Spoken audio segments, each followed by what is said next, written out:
all of Watts, Compton area, or in the whole area that would have anything to say bad about my grandfather, how he treated them. He treated everybody the same, whether you were a city official who worked for who are the mayor, or you were a homeless person in the street. He treated everybody the same.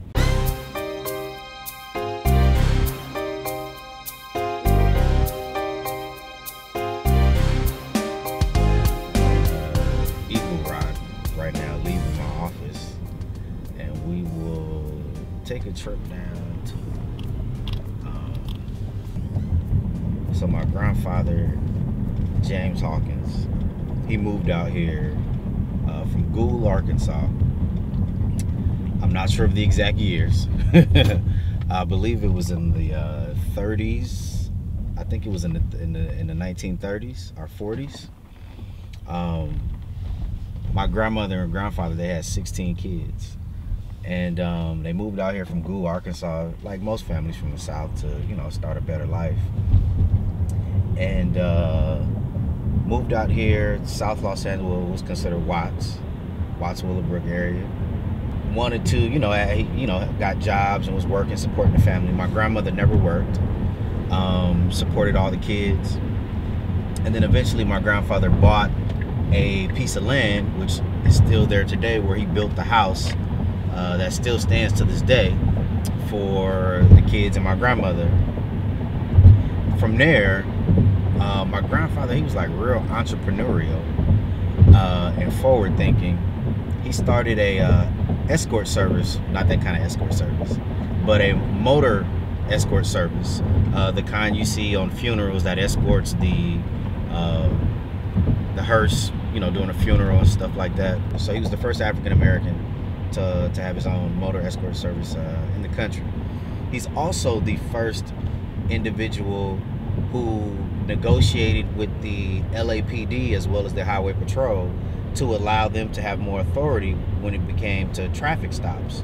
So now when you are in a funeral procession, the motor escorts have the ability to stop traffic so the funeral procession can proceed through. Well, initially that wasn't the case. They had to stop at the light. They had to wait just like everybody else.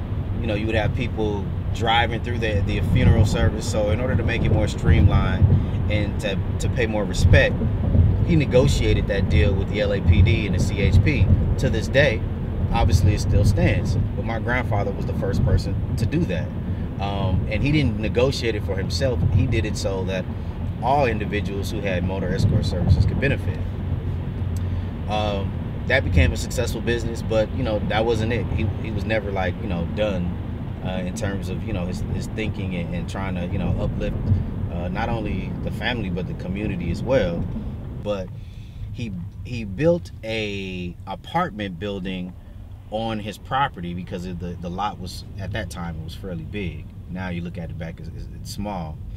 And underneath the parking and underneath the apartment building, because there was a unit up top and then a unit down below. Well, he turned the unit down below into a milkshake stand. So it was like the local milkshake stand in the community. Kids and everybody would come by and get candy and milkshakes and stuff like that. And then eventually it morphed into a store. He had a like a little mini market on one side, and then it was an arcade on the other side. Now at that time I was old enough. I was old enough to kind of hang out in the arcade and play the games and stuff like that. And then eventually what he did was that he also had a barbershop in the back too. So it was a barbershop in the back. It was a arcade to the right, which is now where the kitchen is of my family's restaurant. And then on the other side was the little mini mart. And then eventually it morphed into the hamburger stand. Became so successful just because of how the type of the food he used, and really I don't even really think it was the food, it was the way he treated people. Service is everything. So if you treat people with great service, you'll do good business, and you continue to do good business. And that's what he did. He probably wasn't, my grandfather, at least from what I know, he wasn't a great cook or anything like that. Most of the kids, they did some of the cooking. He would hire cooks and stuff and cook in the back. But it was a service that was unmatched. To this day, you will find out no one in all of Watts, Compton area, or in the whole area that would have anything to say bad about my grandfather, how he treated them. He treated everybody the same, whether you were a city official, who worked for who are the mayor, because the mayor, he had, you know, he was very friendly with the mayor and city officials and things like that, or you were a homeless person in the street. He treated everybody the same. And if you didn't have, he would give it to you. If you didn't have money, he would give you food. If you needed something to drink, he'd give you something to drink. If you were short money for paying for something, you know, he let you slide. I mean, at the end of the day, he actually ran the business not as a profitable business, but he did it to kind of like uplift the community and give his kids the ability to work and kind of, use that as a platform or a foundation to bound from there.